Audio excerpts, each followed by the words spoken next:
John, thank you very much for joining us. So you've had a very extinguished career. You were a camera operator on Picnic at Hayne Rock in 1975, moving on to cinematography in '76 on the film Death Cheaters. You've also worked on such films as Gallipoli, Gorillas in the Mist, Rain Man, Dead Poets Society, Lorenzo's Oil with George Miller, The Firm starring Tom Cruise. I'm really not going to go through your whole career here, just naming some of the big ones. The English Patient, The Talented Mr. Ripley, Harry Potter and the Philosopher's Stone, Cold Mountain, The Tourist, and of course, Mad Max Fury Road. So, my first question to you is, what is a cinematographer? That was a very weird question, but what is it different to a director? Explain the role. I was hoping they wouldn't be hard questions. You promised. A cinematographer, he is the photographer, or she is the photographer of the movie, and you work very closely with the director and all of the team in pre-production just to decide on the look of the film, the photographic look of the film. Obviously wardrobe, makeup and props department are all there doing their part of the look of the film. So the cinematographer really is purely there to photograph the movie. And so, working on Mad Max Fury Road, how do you get started? What is your first steps with the director? Well, I came in late.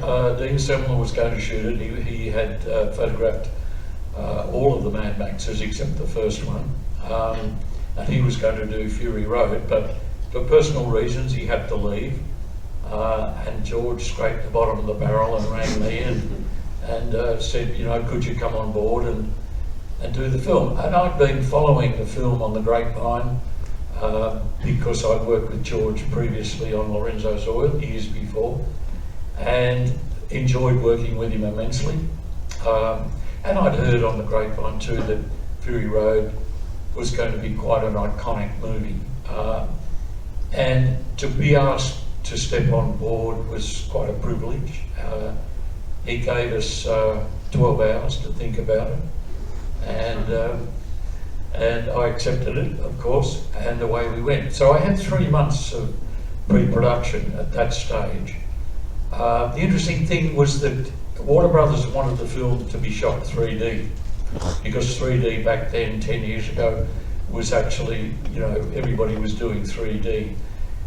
And George is the kind of director that travels to the far corners of filmmaking, and decided that none of the 3D cameras in the world could make the movie. So he set about building his own. And when I came on board, they had 24 cameras being built, using the theory that simple things like to change a lens on a 3D camera takes about an hour, because to change the focal length within the camera body, the whole thing has to be recalibrated. Both lenses have to be recalibrated. It takes about an hour, and George wasn't going to have that. So he said, well, we'll build 24 cameras, and we changed the camera. So all the lenses are already preset within the cameras, calibrated and looked after all the time, so that if we want to go from a 25mm to a 50mm, you change the entire camera and just plug the new one in. So that was very exciting, except that it was a disaster of building your own camera with the digital chips. It wasn't that compatible when I came on board, and I was very worried there for a long time. And then all of a sudden George changed it, and he said, we're not doing 3D, we're going 2D. And we swung over to the standard cameras, and away we went. So it had in pre-production some very interesting moments. This the film Fury Road was originally planned to be kind of shot in Australia, if I'm correct, and please correct me if I'm wrong. I could just be making stuff up here. But then rain, it didn't kind of work out. Broken Hill in that area didn't look the right way. So the filming was moved to Namibia. What kind of challenges did you face in making this film? That's true. It rained, and in Broken Hill, George wanted to shoot it out there as he had done with the earlier Mad Maxes. But the wildflowers were this high. George didn't want a blade of grass. His post-apocalyptic arena was devoid of vegetation, as you saw in the movie.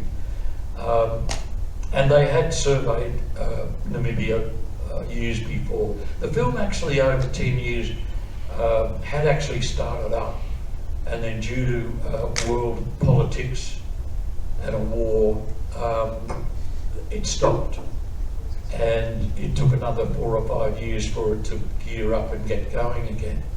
So it had quite a fractured pre-production. So during that time, there was an awful lot of work being done with stunts, coordinations, with writing. All of that was lovely. It was a lovely planning time that they had. So when they went out to Broken Hill and found wildflowers this high, it was just a simple factor of go to Namibia.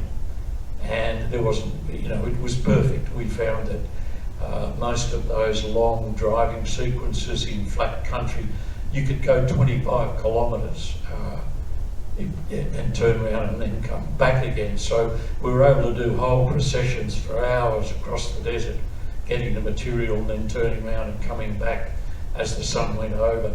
We could shoot this way in the morning, and on the way back the sun was in continuity on the way back, things like that. So it was actually a lot easier to shoot in Namibia because of that. But it took a lot of people to make the film over there. All the cars had mechanics, the motorbike riders. At one stage, there was 1,800 people sat down for lunch in the middle of the desert. It was just crazy. It was the biggest circus you've ever seen. But we had to have them to keep the show going. A lot of people think it was hard work, which it was, but we were only averaging mostly about 2 or 3 shots a day. And when you look at the 2,800 shots that are in that movie, you'd seem to think that we'd be shooting 20 of them a day. But by the time you put together the choreography of the shot, which was well rehearsed, I might add, by the time you got cameras in position, tracking vehicles, actors and stuntmen or choreographed, it'd be 11 o'clock in the morning and we'd get our first shot. And the second shot mightn't come through until about 3 or 4 in the afternoon. If we were really moving quickly, we'd get 3. Later, when there's dialogue scenes without action, of course, we were doing a lot better. We were getting the standard 6 or 8, 10 shots a day. But during those action shots, it was only about 2 or 3. So it was a fairly sort of lazy kind of shooting in a way. I mean, this film definitely says a lazy type of shooting. I'm fascinated to kind of learn about the black and chrome edition, because I'm aware you didn't work on the black and chrome as a film. You worked on Mad Max Fury Road, and for my personal opinion, I think the color version is a million times better because of the color of it, and the desert, the shots. It's for me, I think a much better film, although my colleagues have argued to me why the black and chrome is a different, stronger version. Can you tell me about why George Miller decided to do this black and chrome? Well, I actually rang him before I came down here to find out about all that, because in fact I didn't know he was going to do a black and white version. And in these days with the digital revolution, you press a button and you desaturate all the colour out and run it through, and you've done it in 2 hours. George, as I said, searches the corners of filmmaking. And way back on Lorenzo's Oil was a film about a young boy dying of a blood disease. And he had this visual idea of the moment that he's diagnosed, we take 5% of the colour out.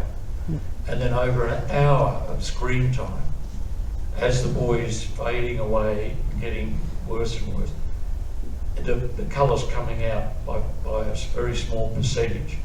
And he didn't want the audience to realise that was happening. He felt that as the boy's dilemma was getting worse and worse, and the colour was saturating out, nobody would notice it. He was hoping that by the time it got to black and white, when the boy was at his bottom end, people would be accepting that as really the emotion of the film.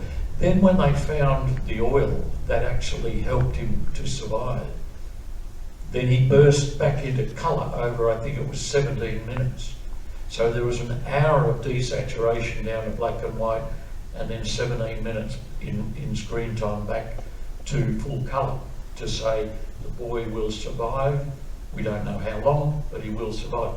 Out of that, it was an old chemical laboratory that had to do that, and it never worked out. He could not get the 5% that he wanted taken out over the hour. He couldn't get it. The desaturation on film negative and positives and things in the laboratory was so complex that it took print after print after print to get it right. And he rang me. I was on another project somewhere in the world, and he rang and he said, "Johnny, I can't do it." He said, "It's taking so long. We're doing 6 or 7 real prints to get reel 2, and after 6 months we're only up starting reel 3."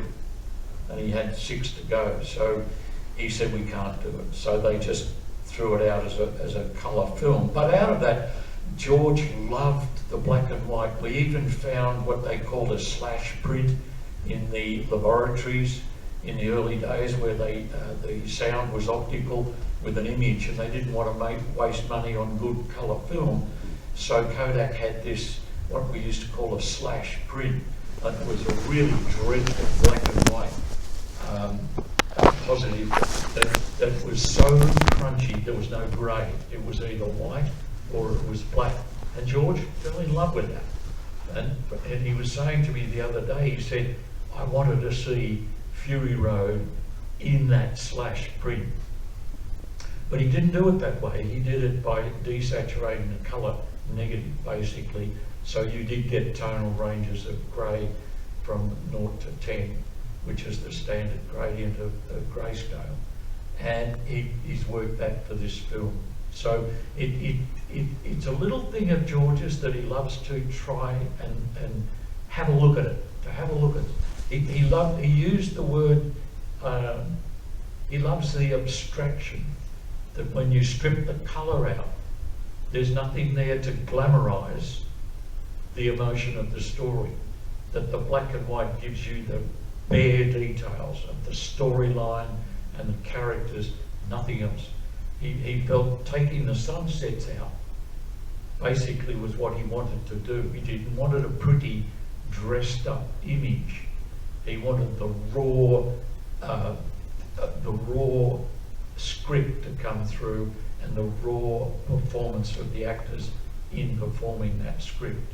So it was what he called an abstraction film. So I was really pleased to see that you put it up tonight, because I think people who have seen it previously in colour could then watch this and maybe feel their own comparison of the two differences of the images. We're going to get to audience questions in just a second, but just before we do, I just want to ask one more question. Was there, in a process of making this film, where you were like, yes, this is the bomb, this is going to be an amazing film? Well, I hope I always think that of every film that I've helped to make, because you know there's so much work goes into it that you really want to make every film that you work on the best one ever made. But I did know, and I did feel deep down, that George is one of the most interesting filmmakers in the world today. When you look at his record of animation, TV in the early days, animated films, little pig films and penguin films and Mad Max's Lorenzo's Oil thrown in, and the one we've just finished, or we are finishing up now, 3,000 Years of Longing, is a very interesting film. It's not a Mad Max, it's nothing like a Mad Max. So you look at George's film history, and the man's mind is an amazing mind. So while we were doing it, Fury Road, I did feel that it was going to be a pretty iconic film. Never dreamt that it would end up with 10 nominations and garnering 6 of the awards. Makes it pretty good. He's started pre-production now on Furiosa, which is the prequel to this. It's the story of the Charlize Theron character, how she loses her arm, and the classic line where she comes up and kills Immortan Joe, and she says, "Remember me," and that'll be in the next movie. So you'll have to all go and watch it. Do we have any audience questions over here? You have Yeah. Oh no, they've got a mic. Yes. Thank you, John. I enjoyed both versions of the movie, both Fury Road and the Black and Chrome edition. I'm wondering if you'd known ahead of time that there was going to be a black and white version, how would you have shot it differently? Or would you have? No, I didn't know. I didn't know in pre-production, say, which is where you would, if you were going to go ahead with the black and white, that you would talk about it there, because you would and could light it differently, a little more contrast in the lighting to suit a black and white, or to suit George's visual mind as to the black and white image. But no, it didn't come up at all. Once we swung out of 3D and went to 2D, that was the criteria. We just went ahead and shot the movie in 2D. I will say that the digital revolution has created an amazing ability in post to nurture the image that we create in a camera. It's not the same as photochemical shooting nowadays. That digital revolution has created an amazing palette in post of what you can do. A few statistics which I'll hope to remember. 80% of that film, the truck isn't moving. So all of that action stuff in the truck, on the truck, with, you know, in that area of the truck, with the actors, truck's not moving at all. All of the polecat work, when they came down and dragged the girl out of the cab of the truck, and Max has the fight, nothing's moving. It's all locked off in the desert. We're walking around with Steadicam, you know, I'm lighting it, and all the action is happening and the ground's not moving. Visual effects in post put all of the wheels turning on the vehicles, put all the ground moving, we put dust in and wind to accentuate it because it wasn't moving. We put all that in, but visual effects created the movement, the visual movement. So that it's so safe. That film, you know, a lot of people feel must have been a very dangerous film to make.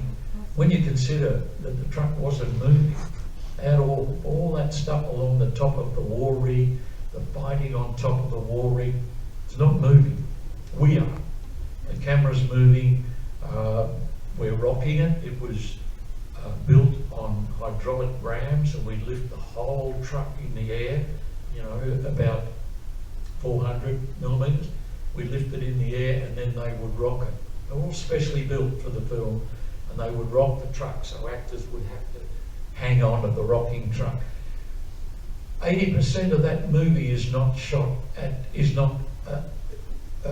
it's recorded at 24 frames a second, which is standard recording frame rate and projection frame rate.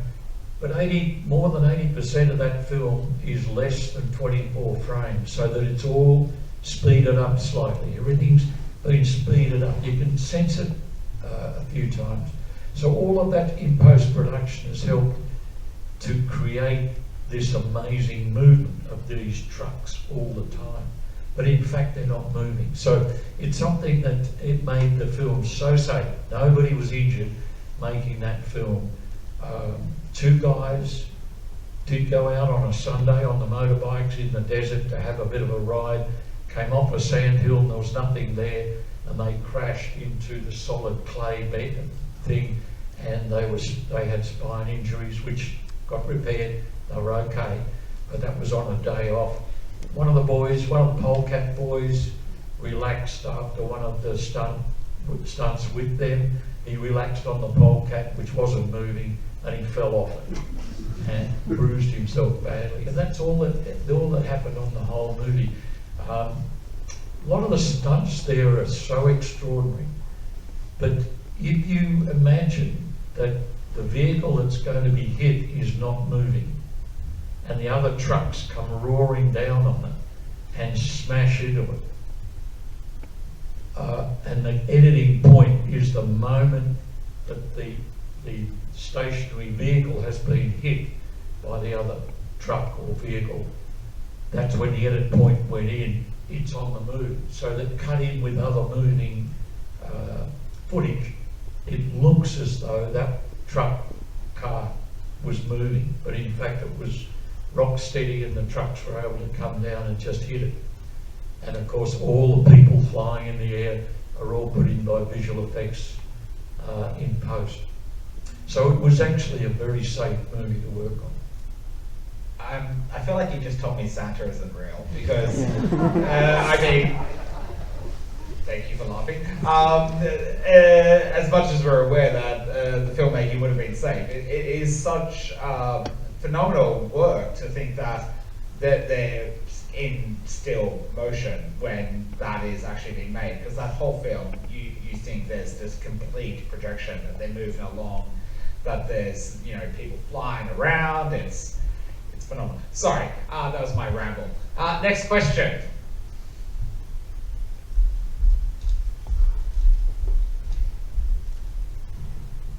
Hi, love the movie. My question is there a particular scene in the film that is just your favourite, and if so, what is it? No, I've got to be honest, no, there's not a favourite scene. Where it's an interesting question is that when you're shooting, it's very disjointed. You know where it sits in the script, and you know how it's going to unravel basically eventually in the edit room. So when you build a scene, you're building it in little bits. And it's where, as the cinematographer, you have to keep your head together about what you've shot prior in other shots within that scene, that you have to match them a week later, or even 2 or 3 weeks later, or even months later. You have to match those to make it flow in continuity. So the building of a scene is often very difficult. Sometimes I really found that some of the scenes I really loved are simply scenes where the actors have really poured their stuff out and made the scene. And it's their emotion, it's their portrayal of their characters that make a scene, rather than stunt work is like just a methodical shooting of a well-rehearsed stunt. You can imagine that those stunts over 10 years were rehearsed endlessly by stunt people and honed and improved over those 10 years. So when it came to set those up, we had 3 of those war rigs built. And so that each day we went out, we'd be on war rig B, which had been prepped the day before or the week before for the scene we were going to shoot that day. And then next day, if we were doing another scene, then war rig A would be prepped for that. So we didn't have to wait, or the boys didn't work overnight, desperately trying to change one war rig in continuity to suit the scene. We just pulled another rig into the workload.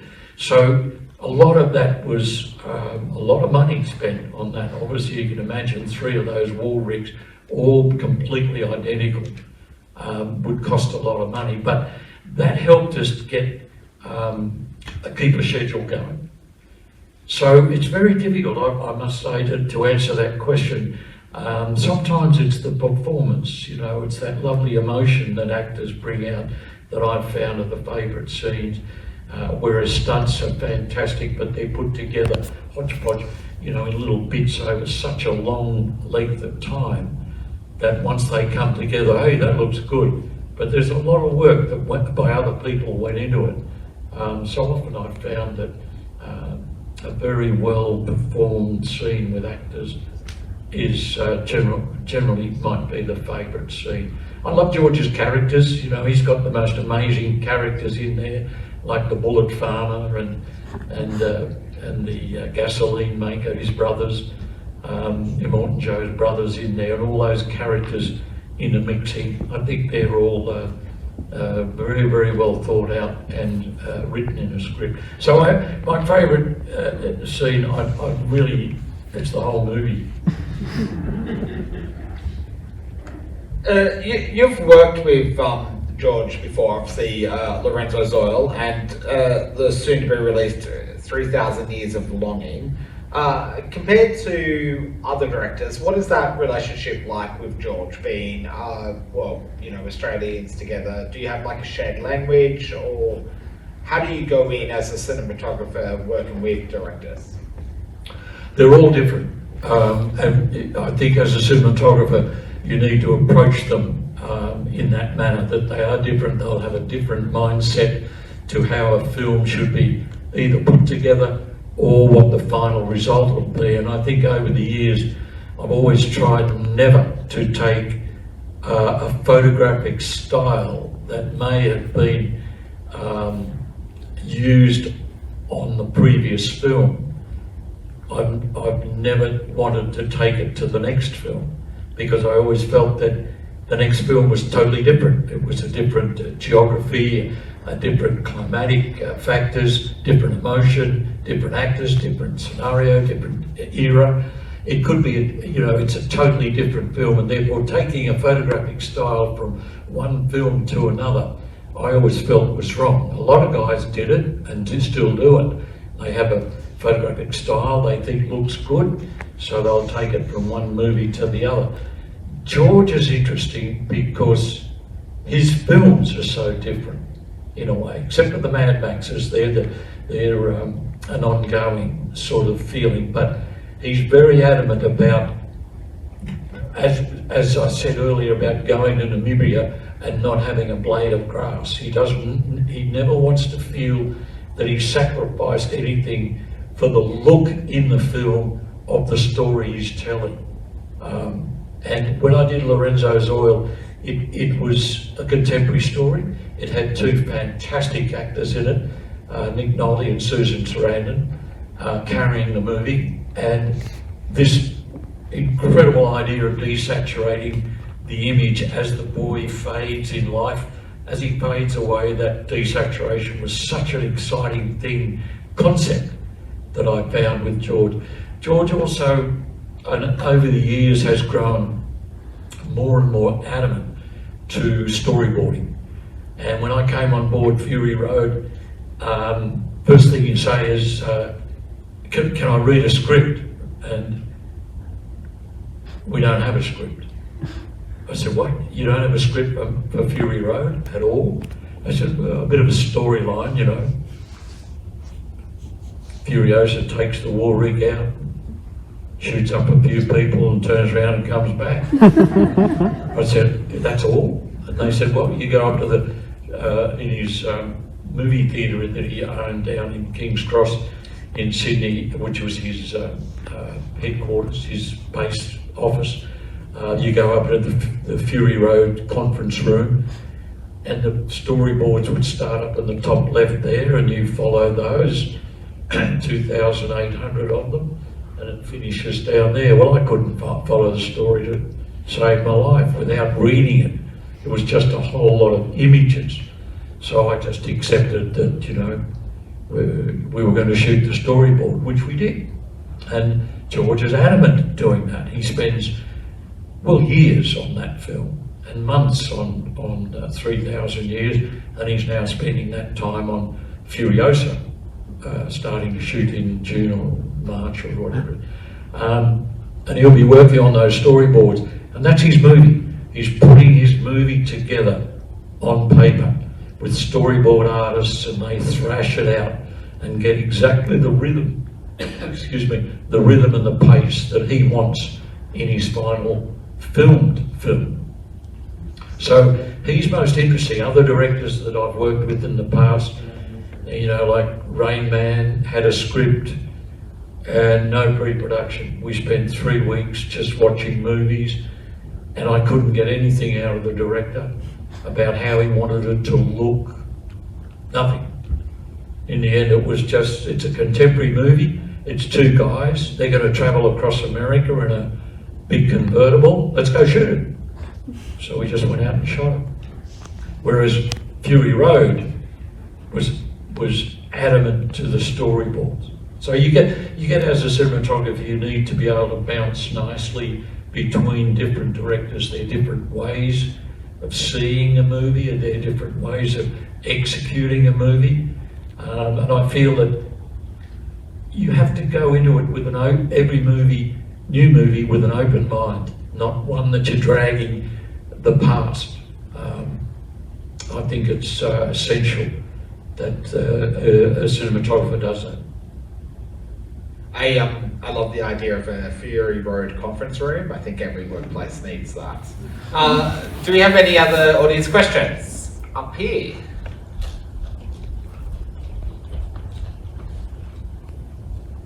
Are there any films that inspire you as a cinematographer, and if not, what are your favourite movies, just in general? Do you mind repeating that question? Would I rather be a plumber? What are some films that inspire you as a cinematographer, and if you don't have any, just what are your favourite movies in general? Generally asked is the same sort of question of how did I get into the film industry. And you know, I was at Jackaroo in Queensland and took a little 8mm. Sorry, you're a what in Queensland? A Jackaroo. Right. He's a... Yeah, no, got it. Yeah, he's smelly. Yeah. He's a smelly cowboy, I suppose. Yeah, totally, like a cinematographer. Yeah. I spent 2 years there and I loved it, but I filmed it. But at the end of it, the drought broke and we lost so many head of sheep. I thought, this is madness. So I pursued the camera, and it was at a time when a lot of TV was still black and white. We only had 2 TV channels in Sydney. It was very early stages of the Australian film industry. But one film that came out of England was Lawrence of Arabia, and I just sat there enthralled. I saw it pretty well 7 times, just one after the other, and just fell in love with the compositions, the characters, the storyline, the whole power of that film coming off the screen. I do believe it's a bit of a favourite amongst a lot of people of my age that came up in that era. That Lawrence of Arabia, when it came out on the big screen, just pushed them into the film industry to want to be part of that. So I've always, like a lot of others, put that film down as the one that drove me into it and kept me going in some really tough times when there was no film industry in Australia. It wasn't a proper job. I was told that by my father's friends that, you know, I should have been a plumber. Filmmaking, what? Camera work? It's not a proper job. So it was a very hard time in those early days, but it was that film really that kept pushing me to stay in the business, and I did, and got this far. Do we have any other audience questions?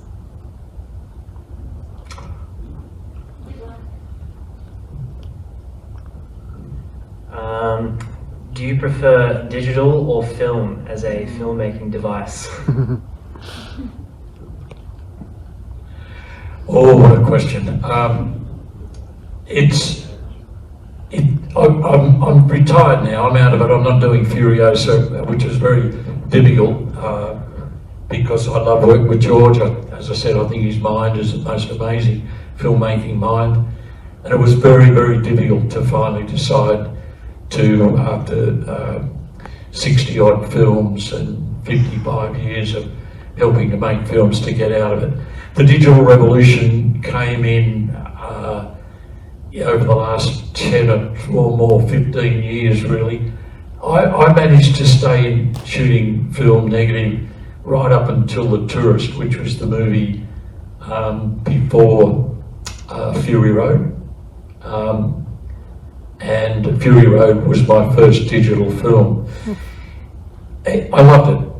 I loved it because the freedom of the digital cameras, even back then, they're much better now. Of course, they're developing every week, is amazing.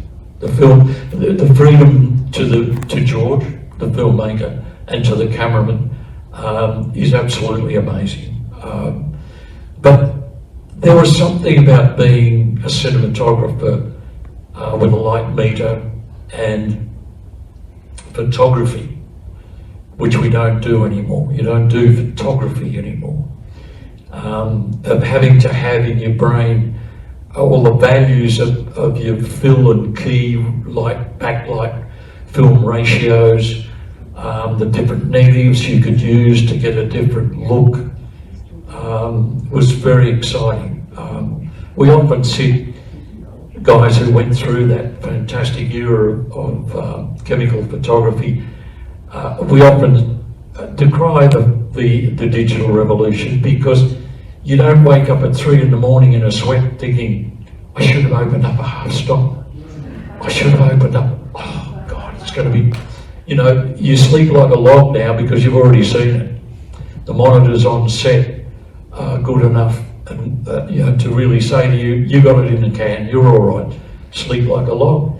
Whereas back there with photochemical, you lived in a world of balance, of photography that, will it come out exactly the way you want it to come out? Because was almost the final film, except for a little bit of colour control and density control. It was about all you had. And you could brighten things up a little bit or darken them, and you could make them warmer or cooler. And that's about all the control you had for a whole movie. So all those early photochemical movies were really done in the laboratory with just yourself and a colorist listening to you. And you'd run the movie and you'd say, make that a little cooler. See, it's too red. Make that, this should be a little brighter. Make that, and he's writing down like mad. And then he'd grade the film, strike a print, and you'd wait 3 days for it to come off, and then you'd race into the lab and have a look, and you'd think, yeah, but can we do that? And you'd strike another print. You might do 4 or 5, 6, 7 prints, and that was it. That was the final movie, went out. Now you spend, months in the digital colorist regime. Eric Wibb, who's the fantastic colorist, he spent 8 months grading Fury Road. And that's the difference. I didn't do much at all, really, because George and Eric would get on the computer and would make the movie, the visual movies, because all those visual effects coming in had to be graded in to match the material that I'd shot. And that was what all the hard work was about. So the digital revolution I think is an amazing, fantastic freedom for directors, cameramen, for everybody really. But for the people who went through the photochemical era of what you saw in a movie was what you shot. And that's all, that's it. Was a pretty exciting time as well. Do you have any? Yep, up at the back there. Go on, Michael.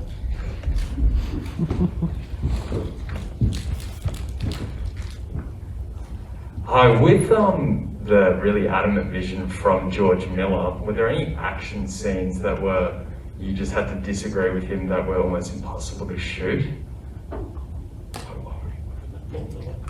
Were there any action scenes that you thought were too difficult that you just couldn't shoot? Was that the right question? Yes. No, on Fury Road, no. As I said, it was 10 years, really a pre-production and getting the movie up and starting it. Went to Namibia and closed it down, and all came home, and then 5 years later we went back.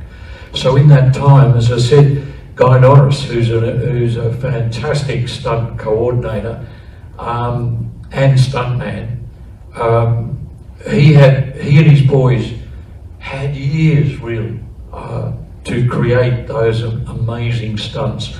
Even the polecat men, George didn't believe could be done because they didn't think, they couldn't find a pole that was strong enough to take the weight and they were welding big V8 engine blocks to the end of those things to counterweight them, and they thought they'd break and people would get injured, they'd fall off or whatever, but the stunties just kept at it until they found some kind of a pole steel that could do it, and they tested it thorough. Everything was so thoroughly tested for this movie that no, there was no, I mean, often because we weren't involved in the rehearsing and choreography of the stunts, when it came to shoot them, we were all, we were sort of ready to, ooh, look at this is amazing. But never did we think it was out of control,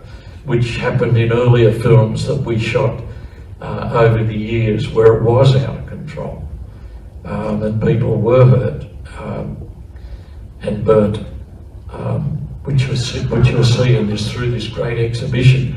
Talk of Man from Hong Kong and those early films where no police control, we just got out on the roads and smashed cars on public roads and hoped nobody came around the corner, and scattered when the police arrived, whereas this type of filmmaking now is so controlled. We even had to wear vests in the middle of the desert. I mean, crazy stuff. And it was, but really, really carefully looked after. Directors like Peter Weir, all the Australian directors, Peter Weir and George and Phil Noyes, all those boys, they didn't want anybody to break a fingernail making a movie. Why should you? Why should anybody get hurt at all? Because it's only for the enjoyment of an audience. So this was their mantra. Nobody will break a fingernail in the making of the movie. So that was the criteria that went into with Fury Road, and it's the same. I know will be going into Furiosa. I just want to jump on to what John just said. In February, this is my market employee. In February, we're doing a whole series called Ozploitation, where you'll see all those films where people get burnt, hit, run over. Definitely come along to that. Any other audience questions? We got one up here. I'll pull out. Wait for the microphone, please. Nice and loud. John, can you describe the process of collaboration with your lighting team, I guess with the gaffer, with people like Sean Conway, in approaching a shot? Once you've got the storyboard, you start to light the process behind that? With the gaffer. In pre-production again, once again, because George has had a mass of storyboards, you try to go through the film and work out the day, dusk, night, dawn kind of shooting, and you work through with your gaffer, the chief electrician who's in control of all the lights, and you try and solve all of the lighting situations in the film that you're going to have coming up. And what you're doing is try in a perfect world that the weather does exactly what you want it to do. which it never does. So then you've got to be ready to step sideways and be able to absorb that dilemma problem and be able to incorporate it and keep the feeling going.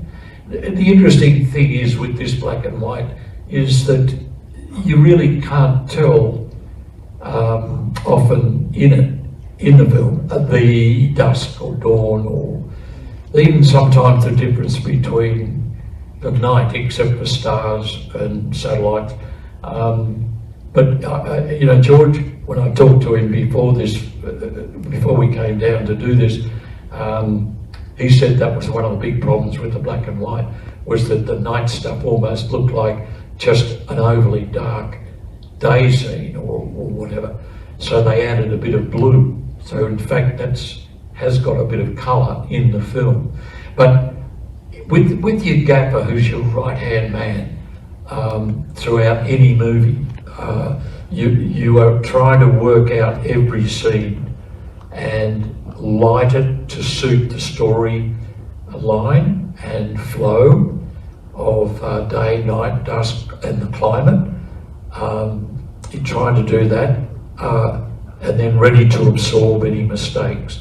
And it's a very time-consuming thing in pre-production, going through that. We do a lot of testing of lights, more so in the older days of photochemical, because the LED lighting systems are part of the new revolution of the digital world, incorporated in that, and they're absolutely unbelievable, the new LED lighting, where you can change the colour of the lights in the bulbs from your iPhone up there, whereas in the old days we had to get a ladder and had to send somebody up there and change the colour of the gel in front of the lamp. So in the older days it was even more intense, made more so because a film negative was very sensitive to those light changes. We had to balance everything through.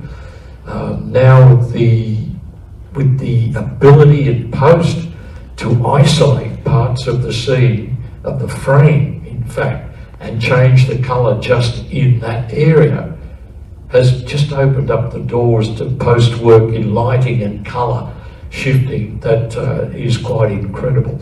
And the digital revolution has allowed us to shoot quite a reasonably bland negative in a way, and then the colourist will take over.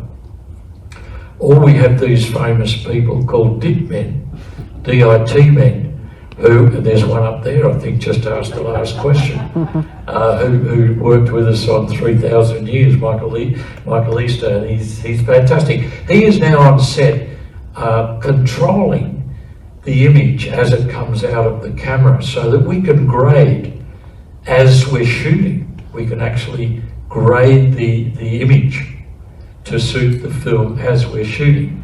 The thing is that on a lower budget film without the massive post-production budget that George always has, is that would probably, the DIT man and the cameraman working together on a film would probably, in a low budget picture, end up being very close to the final image, which is very close to the photochemical process that we went through years ago.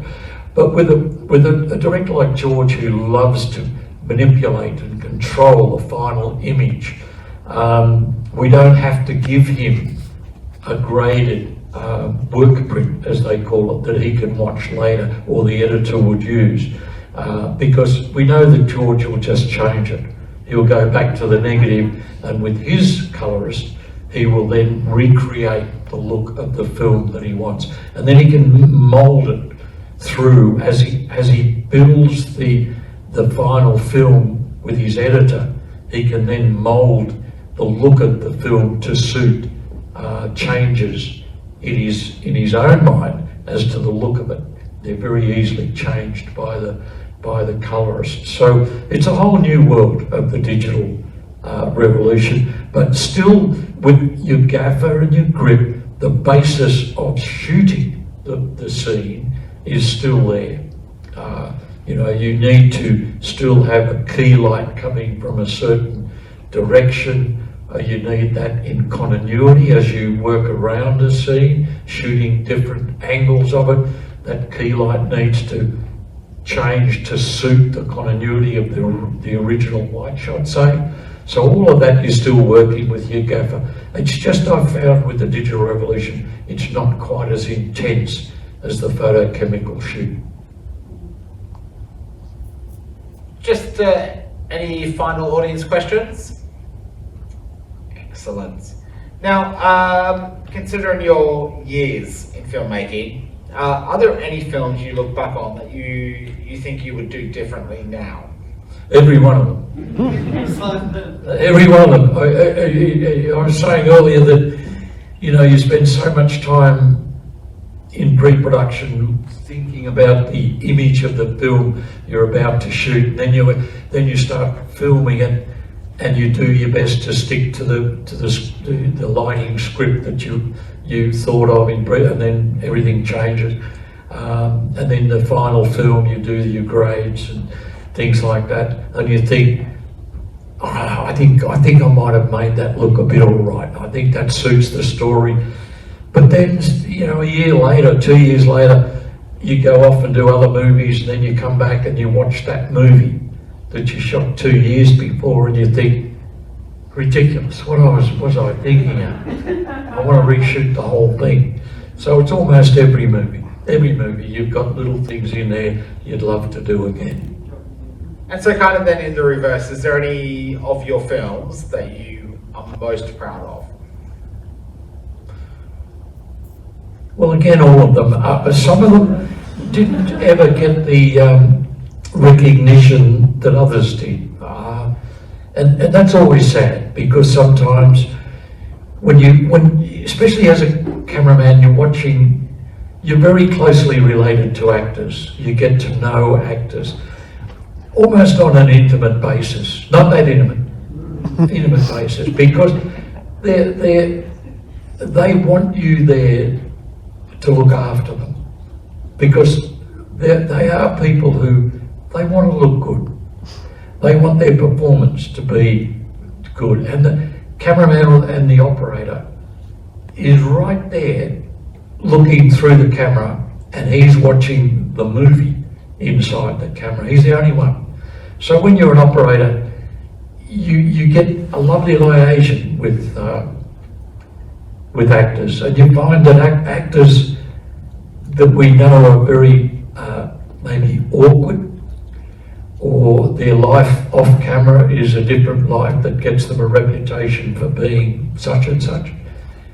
But when you put a camera in front of them and they know that they have to deliver the stuff to make that movie a success, so the critics like the movie and them, it's a different world. They lock down and become consummate actors.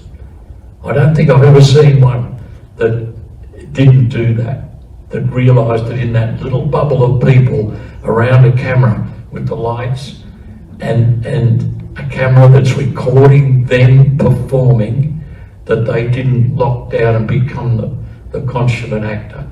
And it was lovely, say, on George's last film, in the new digital world, the cameraman, if he's not operating a camera, which I wasn't operating A camera, I was operating B camera, which came on and off on various times. And so I'd be off with Michael in the Dig 10. And I came back, about 3 weeks, I came back on the set.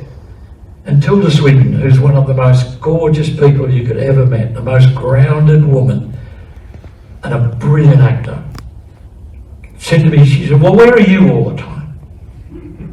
And there was a crankiness in there that I sensed. I said, well, I'm up in the Dig 10. Dig 10, what's a Dig 10? And I said, Digital Intermediate 10, technician, Digital Intermediate Technician, 10. And then we've got 2 lovely monitors there, beautiful high-res monitors, and we're looking after you. I knew what I had to go in. I said, we're looking after you up there. We're in the close-up. We've got you. We're watching you very closely, and we're looking after you from up there. Well, she said, I don't like that.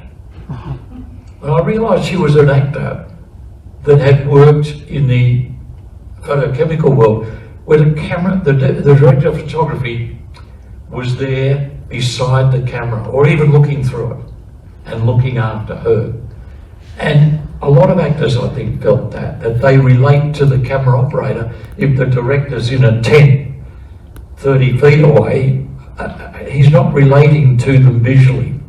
And it's a rather interesting changeover between the two technologies, that an actor like Tilda wants the cameraman there, looking at her during the shoot, during the take, during the performance. And she can relate and look at him or her and be able to feel comfortable. And it was a very interesting moment that I found after so many years of trying to look after actors in front of cameras, that she came out with that. And it just made me, it cemented what I'd thought over the years, that we as crew shooting a movie where they're acting their socks off. And it's a very difficult job. When an actor has to become somebody else, they're pretty fragile people and can be fragile, and they need all the help they can get from not only the director, but from the crew. And the crew's attitude towards them, and the bubble they create to keep them comfortable, is a very, very interesting moment. Interesting, say, when you go through the exhibition, you see clapperboards. And I often used to, when I was operating cameras, be watching an actor and the clapperboard, we're ready to take it. And first assistant director screaming, roll cameras, roll sound. It all becomes a great noisy bit. And you can see an actor working hard to stay in the character, get ready for the action that he's going to get. And then the slate goes on with some young person yelling, take 794, take one, bang, and walking off. And you'd see them go, oh, like that. And I'd think, that actor doesn't like that. So I would then ask for the clapperboard to go as an end slate. And we just roll cameras quietly and roll into the take, and the director could say, and action. And the right on cut was like end slate, you know, and the slate would go in upside down, so the editor knew that was an end slate, and bang, all of that noise would be at the end of the take. And I often, in those earlier days, I'd say to an actor, what about the slate? Have you got thoughts on that? And it was interesting that some said, I hate it. It's so disruptive. And I'm trying to, and I'd say, okay, we'll put that on an end slate. And others would say, I love it. I love hiding behind it to get myself ready, to get ready for the thing. I don't mind the noise, but I love that big thing in front of me, hiding me from people and cameras. And I can just get those last few seconds to get into character. And when it's gone and clear, and I hear action, I'm there. So it was very interesting trying to work out over the years how to keep an actor comfortable and get the best. Therefore, I hoped, getting the best performance for the character, for the film, out of them, keeping them comfortable. Very interesting. I just want to say thank you so much for everything you've just said, for joining us tonight. You've lived a very fascinating life, and to have been there on film and to listen to you talk is just absolutely amazing. So thank you very much for coming tonight and talking to us about your career, Fury Road. It's been phenomenal. Thank you very much. Before we go, I do really want to recommend everyone, if you get the opportunity, to please go have a look at the exhibition, Australians in Hollywood. It's very fascinating. You've seen it. It looks at the filmmaking career of Australians, not just actors and directors, but also cinematographers, costume makers. It's a great exhibition.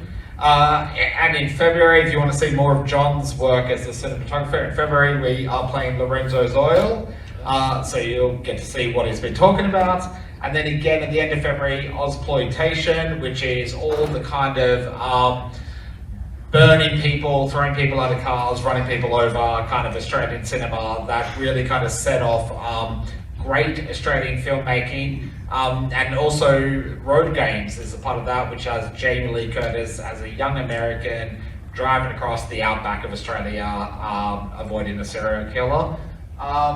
Thank you very much everyone for joining us tonight, but also please put your hands together and thank John Seale.